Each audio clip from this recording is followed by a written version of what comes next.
Mets fans, voices rising up from the stands. Hear their cheers. Welcome back to Meet the Mets fans. I'm Stefan, welcoming my two co-hosts for today. We got Sid from episode 1, who you all met, and we're bringing on a brand new fan to the podcast, Brian. Brian, welcome to the pod. Hello, boys. How we doing? It's going to be a good time on the pod today, Brian. We are going to jump right into this pod, starting with Amazing Beginnings. We're going to turn the mic over to Brian. Brian, tell us your origin story. How did you become a Mets fan? Oh, my goodness. Well, first off, thank you both so much. It really is an honor and a pleasure. My goodness, when you guys make it big, I'm going to be the answer to a trivia question. Who was the first guest on the pod, right? So I really do appreciate that. My goodness. So there's a really funny story, right, in the family that I'm born in 85, right? So spoiler, I'm obviously the good luck charm for the Mets 86 run, right? And there's a picture of me as a baby in a little crib in my parents' living room. Thank you, Mets, right? My parents did this big banner, right? Keith, Gary, Ron, everybody, Darryl, Doc. In the year 1987, my brother is born. His name is Keith. My mom swore it was not because of Keith Hernandez, and we all just laughed. The passion I got was from my parents. Right? My mom, huge, biggest Met fan ever, right? Paint her nails orange and blue, and when they would lose, she would change her nails to different colors. It would be orange and blue, then it would be blue and orange, right? So the passion I got from her, there was nothing else you could do in the house but be a Met fan. My dad got us incredible experiences, right? He was a ball player growing up, so that was the passion that we had for actually playing the sport. I played Little League with a kid whose dad had connections to the Mets, so we would go to all these events, right? Player signings, we'd come to our player dinners, we would go to Shea Stadium, right? Back then, I was actually a bat boy for like a fantasy league for, like older guys who were just trying to hang on.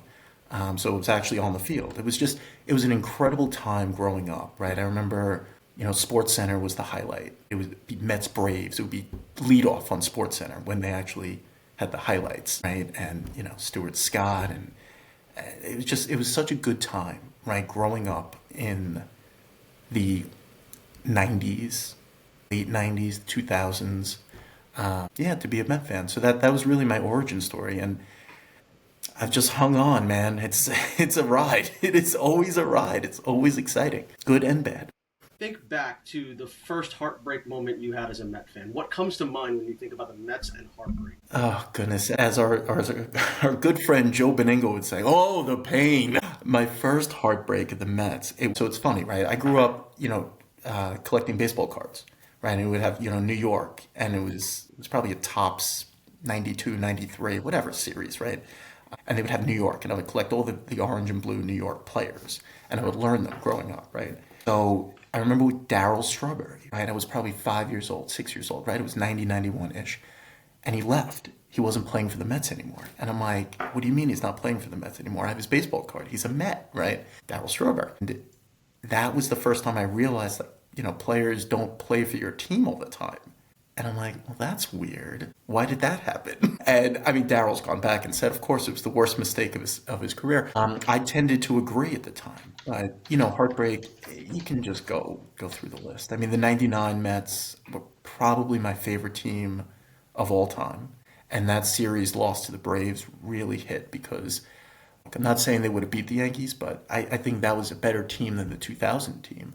And, of course, I was there in 06, the Andy Chavez catch, sitting in left field at Shea Stadium. So I didn't actually see the catch, right? So I missed the best part of that game. And then I remember, it could be one of the worst days of my sports life was that called third strike. You could actually hear a pin drop in the stadium. And I remember walking out, and it was just silence. Everyone was just silent because that team would have won the World Series. The Cardinals won, and they just beat up on the Tigers that year. And that was a tough one. That was definitely a tough one. So really, thank you for bringing that back up. I'm totally over it, obviously, as I'm misty-eyed and, getting all choked up. Next question, if you don't mind sharing. Favorite player or moment growing up? Okay, so there you go. See, Sid, I like Sid. He's got a good question. Happy thoughts, happy memories, right? You bring back the joy with the last. Yeah, that's right. Exactly. See, this is what the Mets do to you. They bring you down, they bring you up, they bring you down. So, Darryl was always, as a young tyke, but really growing up, it was Edgardo Alfonso.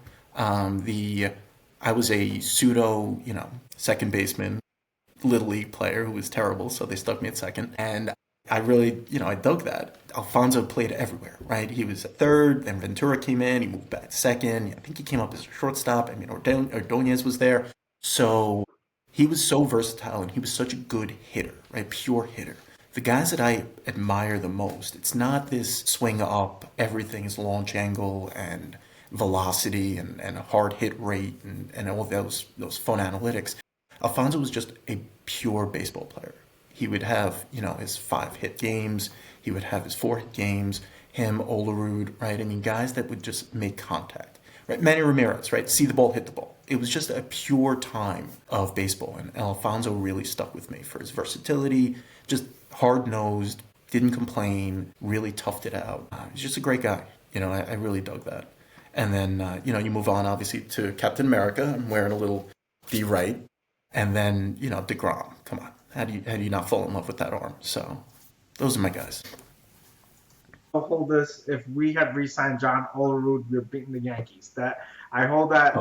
That year he batted like 340, and if we had him instead of Todd Zeal, guys that just pound the baseball, they would have ate Roger Clemens up. That's right. Spoken like a true Met fan, right? Delusional, but absolutely positive. I love it. I absolutely love it. I agree. I completely agree. Wholeheartedly, blindly agree.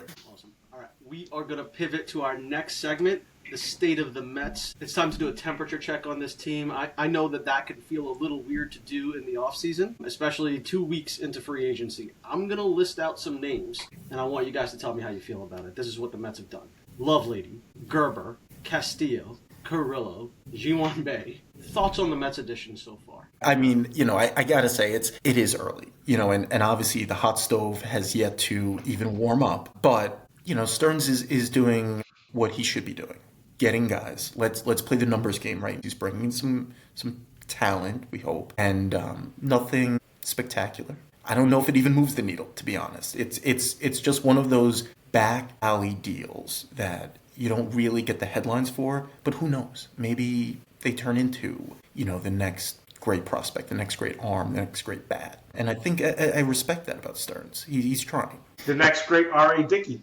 R.A. Dickey was on a similar list of, minor additions, and somehow they kind of just work out. I remember guys like Jose Valentin and just these end up being glue guys that come in. Things just kind of work out right, and they just find a spot on this team. Iglesias. Hopefully one of these guys could follow that. No, I doubt, one of these guys would be the next R.A. Dickey and win a Cy Young for us. But you never know, You just try and see what fits, and baseball is a game where you could catch lightning in a bottle. That's right, Sid. It's character, guys. And that's what not to jump ahead, but I think that is probably what missed last year was the lack of those character guys that the Mets franchise is always famous for. I had a long history of those characters that around the team. If Dickey Lovelady ends up being the next R.A. Dickey, that'd be crazy. But I believe that the honest truth is the only thing they have in common is the fact that people call them Dickey.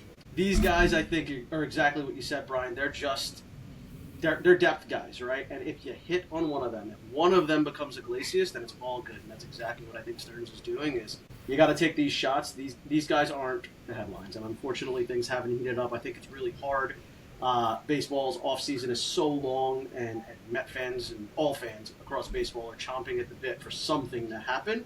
But these are not guys that any of us, I think, fully expect are going to take off and become the next R.A. Dickey. But hey, maybe Dickey Lovelady will do it. You got to believe.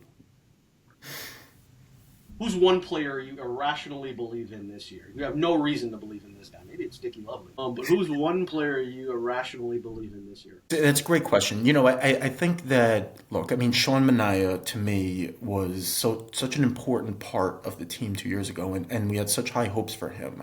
I don't know if that's irrational to think he's going to have a bounce back year, but I do. I really do. I think the injury, and every time I hear oblique with a pitcher, to me that's the death knell of the season. Because for an oblique and a pitcher with the torque and the twist and just the movement of their body, it never fully heals. And I truly believe that hindered him more than he let on, more than the team let on. I would say Francisco Alvarez. I feel like there's just so much talent there. Really bad luck with injuries. I feel like things are just going to align, and we're going to have a big explosion of power. He's going to show what everyone's been expecting. We've seen glimpses, but I feel like this year he will stay healthy. Data doesn't say that, but hey, that's what it means to be irrational. I think it's going to be Mark Vientos. And we've got a half a season, maybe a little more than that, in 2024 where he was a stud, a star in the making. And I think we believed he would come into 2025 and be that guy again. He turned out to be a complete bust in 2025, but I, with no data, just really like this guy, believe that he's going to take off and be a star. But here's what I also believe. He's going to do it for somebody else, not the New York Mets.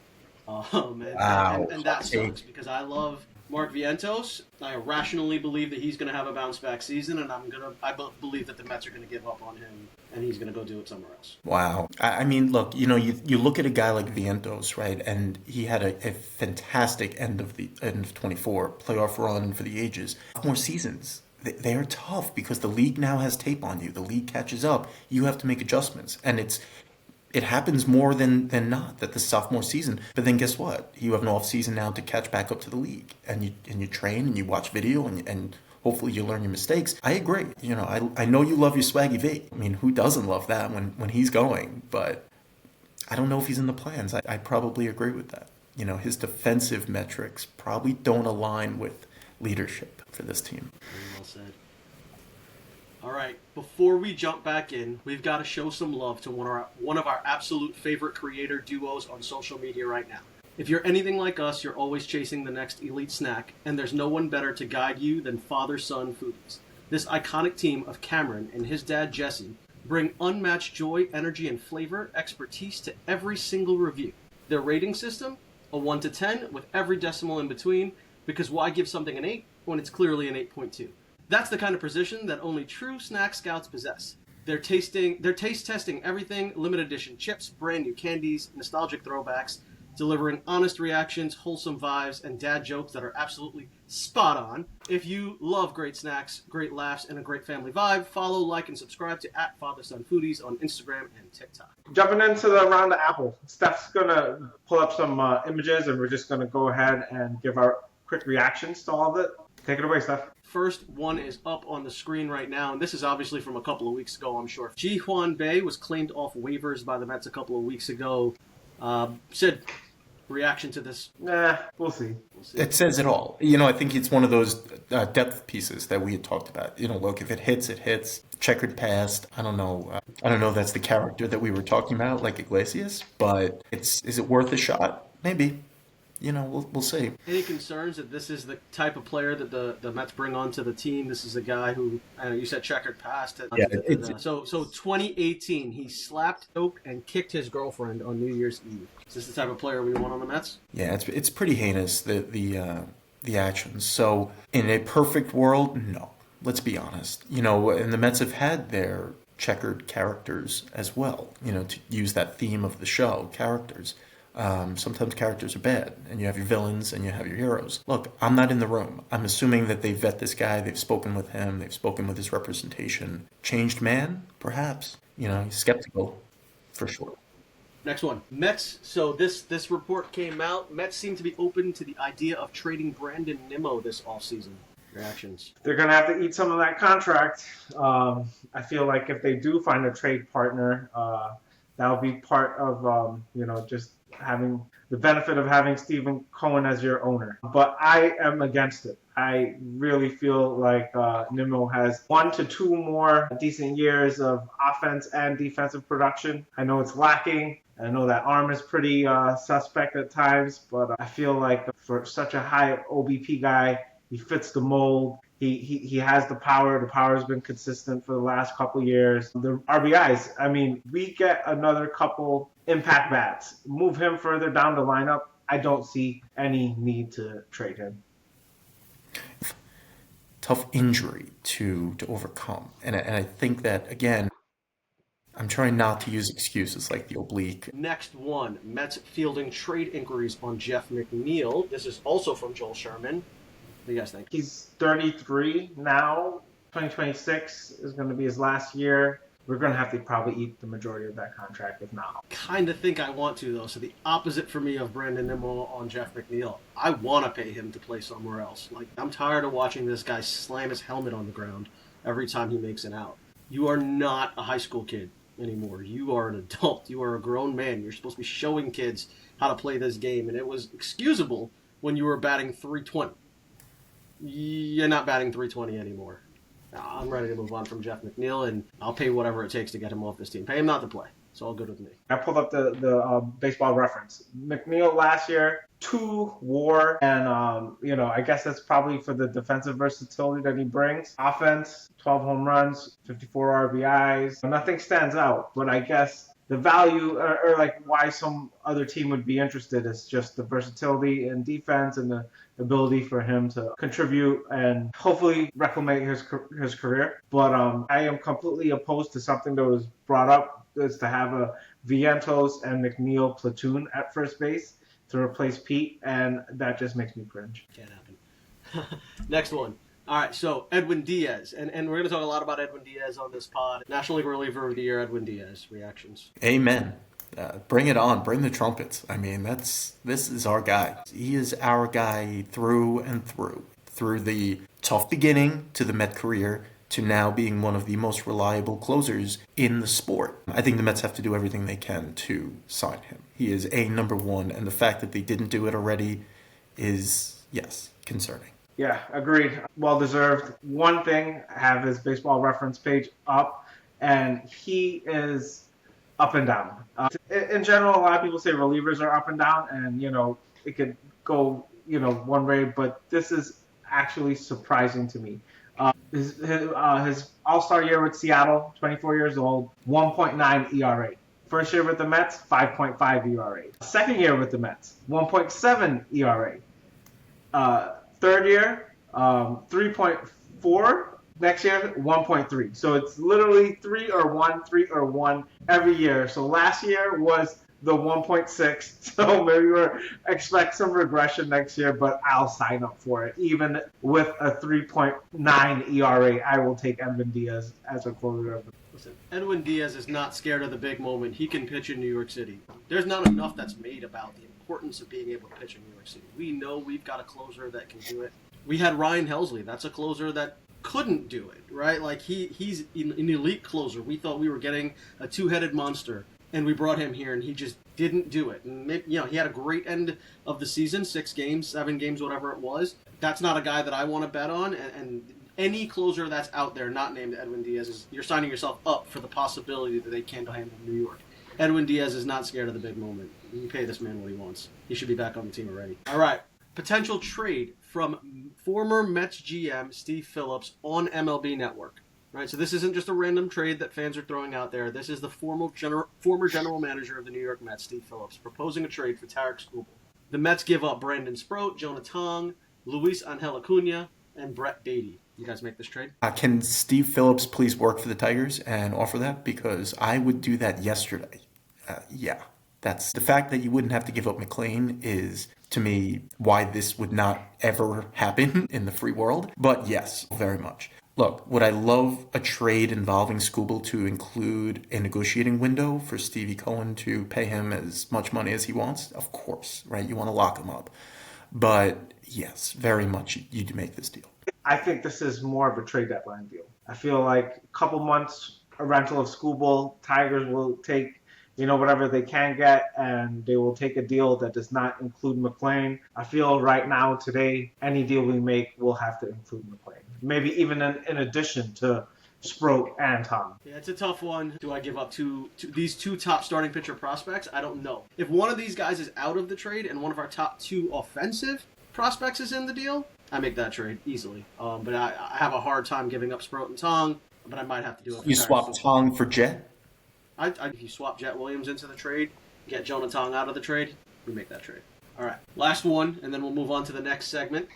According to Andy Martino, the New York Mets will be in on free agent pitcher Tatsuya Imai from the NPB from Japan. And Imai has come out and said he doesn't want to follow what Shohei Ohtani and Yamamoto did. He doesn't want to play together with the best Japanese players. He wants to play against those guys. Thoughts? The Mets getting Tatsuya Imai? Well, do you include Kodai Senga as one of the best Japanese players he doesn't want to play with? Look, I mean, live arm, I'll take it. I've seen the projections on him as a mid-tier rotational guy. but I think it's worth exploring for sure. The problem I think that we ran into with Senga, is again the rotation and the rest that the Japanese pitchers stereotypically or historically need. Do the Mets have that depth to allow that to happen? Not right now, they don't. So Yeah, agreed. I feel like this is not gonna happen. I feel Mets to do this would have to go ahead and just change up a lot of their philosophy on how they want to handle their pitching. But if he's willing to come on a decent deal, because I believe the posting value is really low now, so it's not going to be a lot of financial commitment. And why not? At that point, what do you have to lose other than money? We're not afraid to lose money. All right, we're going to wrap up the Around the Apple segment. We're going to pivot now over to this new segment that we're calling Sid's Tops Prospect. I'm going to turn things over to Sid to walk us through how this segment's going to work. All right. Again, a lot of us like to collect baseball cards. Me, personally, I used to collect basketball cards, but I consulted with my friend Jacob. So I'm like, hey, man, I'm thinking about getting some baseball cards. What do you suggest? So he's like, the best type of cards you can get are autograph cards with the jersey, like they hold their value more so than any typical card. So I said, well, I'm looking for a very specific type of card. I only want Mets players. I have no interest in anything else other than Mets players. He goes, well, so the best thing to do is to get Bowman First Chrome Auto, which is essentially a rookie card that's autographed by the prospect. So he's like, you could probably get those on eBay when they first issue the set of cards, and maybe 1 out of 10 prospects make it out of that year's lot of cards. So I'm like, okay, so kind of like an investment. I like it. I'll just buy these cards off of eBay, and then in 5 years we'll see what happens. So I will share this whole theory that I've been implementing. But this is a Nolan McLean, a Bowman First rookie. So it's the first rookie card signed by him, and there's a limited amount of 500 of these that are available. $5 on eBay, I bought it for. So probably like 3 years ago, I've had discussions with my wife. My wife says, oh, that seems fun. You have the ability of these cards appreciating and you being able to make a ton of money. And then she asked me, like, would you sell them, though, if they went up that high? And I go, no, I won't. So she's like, so what's the point? Right there. That's right. So Sid's got his finger on the pulse of the Mets prospect system. He's been buying these cards for a while, and in future episodes, we're going to have Sid using Topps Prospects cards take us through the prospects that we need to be paying attention to as Met fans, some of the guys that you may not have heard of. Mm. Yeah, but that's the thing. These guys develop, and it's a cool way to kind of play the prospects and like be involved in the farm system. As Mets fans, we kind of like different things, and this is just my thing. Happy to share. In future episode, we'll get some recommendation from Sid on some prospects you guys might want to grab cards on. All right. Pivoting now to our Mets GM game. And so if you're wondering, like, hey, you guys already kind of shared these GM plans. Obviously, Brian, you heard mine and Sid's. You heard Justin's last week. We're going to take a little bit of a different approach to the GM game this time around.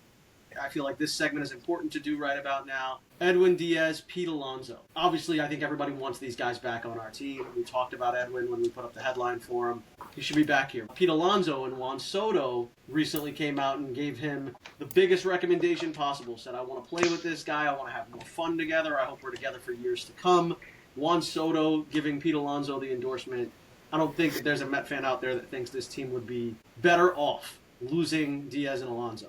But the way we're going to play our GM game today is in the unfortunate situation where we don't have Edwin Diaz. He decides to sign somewhere else, hopefully not the Dodgers. Pete Alonso decides to leave, hopefully not for the Phillies. And we're living in this world without these two guys. What's the plan? How do we pivot from here? And I think it's important to mention right now. Let's start with Pete Alonso because it's super important to mention. Last night, Josh Naylor signed a 5-year deal to go back to the Seattle Mariners. It's about $100 million. Josh Naylor's off the board, first big free agent to go, and I think that massively impacts Pete Alonso. So what's the plan if Pete Alonso's not on this team for you guys? Goodness. You shed a tear. You pour one out. And look, you got to move on. I mean, Pete, to me, is going to want at least a 5-year deal with probably a 6, 7, 8-year option right after that signing. Naylor was a good guy. Look, He's certainly not at the level of Pete Alonso in terms of power. Impact player, possibly. But, I think Pete has a big old smile on his face right now after seeing that deal. He's going to want the years. And look, again, on the record, I want him back. A guy like Ryan O'Hearn is possibly a less known or less talked about player, but I think he fits the mold of what Stearns is looking for. Versatile, defensive-minded, contact. Again, the power is just not there. But that's an option, right? And if you're going to find another bat, a la Alex Bregman, I suppose, which I just don't see that happening, you're going to have to find power somewhere else. But look, I think O'Hearn is a relatively okay option. I'm just not sure where else you're going to find that power. Yeah, I mean, looking at the options available, it's pretty bleak. So Naylor off the board. O'Hearn is 32 years old. Luis Arraez is 29. Good average, not a lot of power. Josh Bell, 33 years old. Reese Hoskins, 33. Wilmer Flores, our old friend Wilmer, 34 years old. Ty France, 31. Goldschmidt, 38. Carlos Santana, 40.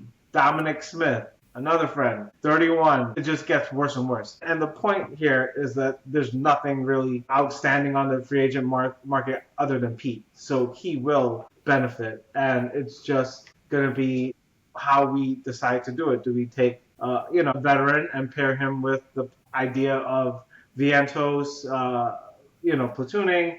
Do we, get ready for Ryan Clifford, who's a, good first base hitting prospect, but, may still need a year or so to develop. Don't know if he's ready yet. That's a lot of question marks. I feel like the outside options that I just went through are not good. So might as well just, give Vientos a lot of reps at first base and see what you get. Don't know what you have. And, would just try and see if he could replicate what he did 2 years ago. Yeah, for me, I don't think that there is a offensive replacement for Pete Alonso that exists at first base. So if we lose Pete Alonso, that offensive production's got to come from somewhere else. And I think the Mets probably decide to wait for Clifford and hopefully keep Mark Vientos and see what he can do there. Although David Stearns doesn't think the guy's a defender. He came out and flat out said it. This guy's not going to get into the lineup for his defense. He's going to get into the lineup because of his bat, but maybe his bat is good enough to keep him in the lineup and play first base. I'd be very interested in Brandon Nimmo learning first base and bringing in another outfielder to put out there to replace the power of Pete Alonso. Obviously, my big plan was bring Cody Bellinger here. And if we can do that, great. He can play the outfield. He can play first base. He could be Pete's direct replacement. He's not the power hitter that Pete is, but he's a good hitter and he's a solid defender. He's a baseball player. And he'd be a nice addition to this team. If it's not him, I'd be interested in exploring what Brandon Nimmo can do at first base and get him a little bit off of running on those bad legs in the outfield trying to catch balls. We know he doesn't have a great arm, but that arm is probably good enough to be a really good arm at first base. I think Brandon Nimmo could be a decent replacement of Pete Alonso, and obviously he'd have to learn that position. Obviously that would be a work in progress. But I just ultimately don't think that there's a replacement for Pete Alonso. We'll do the same exact exercise that we just did with Alonso with Edwin Diaz. If things go wrong with Diaz, what's the plan B? Again, hopefully there is no plan B and we just get Diaz. I remember listening to the All In podcast, which is a podcast of billionaires and tech guys and finance guys, and they're talking about Steve Cohen at Art Basel. And he would wear a suit with New Balances on because they would go to auctions where you'd have to run around and put your name on any piece of art you wanted. And Steve Cohen was ready to outrun anyone to what he wanted. He had his mind set up that he wanted this specific piece of art, and he was ready to flat out just beat you in a foot race. I think he needs to come to Diaz and Pete with the same kind of intention. I think you have to make a decision early on. If Pete's going to wait and try to see, we have to kind of go ahead and get, your plan with Nimmo. You got to get the ball rolling on different things early in the offseason. You're not trying to go into spring training with too many unknowns. In regards to Diaz, again, up and down years with relievers, I think you just get a few good guys that you think might fit the mold of the pitching coach and see if something sticks. Go with a bullpen by committee. But I'd rather have 3 or 4 decent quality arms versus, spending a ton of money on Ryan Helsley or some other high value reliever. Who's the other guy from Cincinnati? I'm blanking on his name. But he had a good year and he's available too. But those guys don't do it. Emilio Pagan, yeah. So but those guys don't do it for me. I feel like if it's not Diaz, you just, double or triple down, get three good quality arms and have a committee. Yeah, look, I mean, I think relievers are tough market. Guy Pete Fairbanks, he's always a name out there, right? He's always the guy that seems to be on the trading block. Tampa never pulls the trigger. He's a guy that I would push hard for in the event that we don't get Diaz. I mean, guys like Iglesias, Suarez, Canley Jansen, I mean, they're just not doing it for me. Obviously, Ryan Helsley can no longer step foot in the county of Queens or any of the five boroughs, quite frankly. So he's not going to come back. But we said it earlier, right? It's so hard to predict how a pitcher is going to react to New York, the big bad city, the big bad media, the big bad fan base. But there's no replacement. Give me Timmy Trumpets, man. Come on, bring him back. Let's go. They got the trumpets for sure. I like Pete Fairbanks. I think that's a good move. I would love Pete Fairbanks with Edwin Diaz. I would love Pete Fairbanks. Then if it's not Edwin Diaz, probably with Robert Suarez. Like, if you're not going to get me Edwin Diaz, you got to go get me the next best guy. Robert Suarez is the next best guy. I just think that he's 35 years old. Edwin Diaz is 32 years old. What contract are you going to have to give Robert Suarez that you're not going to have to give to Edwin Diaz? You're afraid to give it to the guy who's proven that he can handle New York, and you're going to give that to Robert Suarez, 35 years old. You're going to give him a 5-year contract and take him until he's 40? Maybe you can give him a 3-year contract, take him until he's 38. Edwin Diaz, you can give a 5-year contract and take him until he's 37. Why wouldn't you have Edwin Diaz till he's 37? It doesn't make any sense. Edwin Diaz is the guy. If it's not him, you got to get me the next best guy, Robert Suarez, on a 3-year deal, and you got to pair him with somebody in case Suarez can't handle New York. Pete Fairbanks. I know what you said about Ryan Helsley not stepping foot in Queens. Those last few games, he looked really damn good. He might have figured it out, and I might be willing to bring him back. Not as a closer, right? And he's probably going to get closer money, and he's probably going to go right back to St. Louis, who fleeced us, right? They're going to get 3 Mets prospects and their guy back. I tend to agree. I think he's going right back there. He's an all-star closer for the Cardinals, and he's going right back home. That's, I think, exactly what's going to happen. All right, guys, this was an awesome episode. Brian, thank you for joining us on the pod. Sid, always great to have you on. This was fantastic. Appreciate you guys being. Episode 4 is going to be fantastic. I hope you guys continue to follow us. Brian was our guest co-host today. If you guys are interested in being a guest co-host, DM me on TikTok or Instagram. You can email me at the email address that's about to pop up on your screen at meetthemetsfans25@gmail.com. Sign up to be a co-host of ours. We'll go through the entire thing and you'll get to host an episode of the Meet the Mets Fans podcast. We've played some pretty cool versions of our theme song that are completely AI generated. I've generated another one for today's pod. Tell us which one you like the best. Drop us a comment. Like us, follow us, subscribe, and share to your friends. Brian, share us to your friends. Make sure that everyone checks out the pod. That's how we're going to grow this thing. We're going to continue to bring in Mets fans and their voices to this podcast and give them a real opportunity to host a pod with us.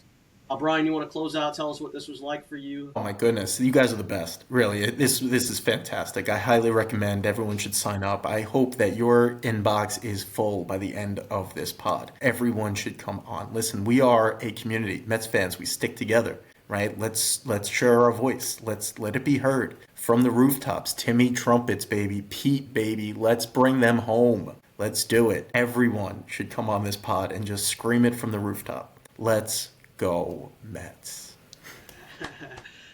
Thanks for listening to Meet the Mets, real Mets fans telling their stories about their lovable loser team. And, we couldn't have it any other way. Come join us. Keep listening. Keep supporting. We appreciate it. Good night. Let's go Mets. Go Mets. Meet the fans, meet the fans.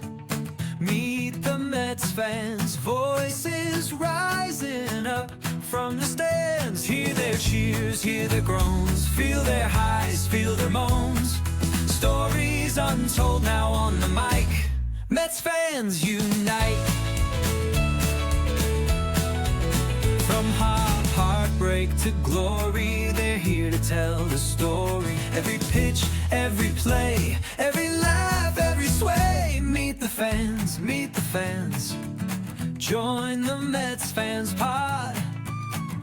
For the love of the team, oh, they're bringing it loud. Meet the fans, Mets fans proud.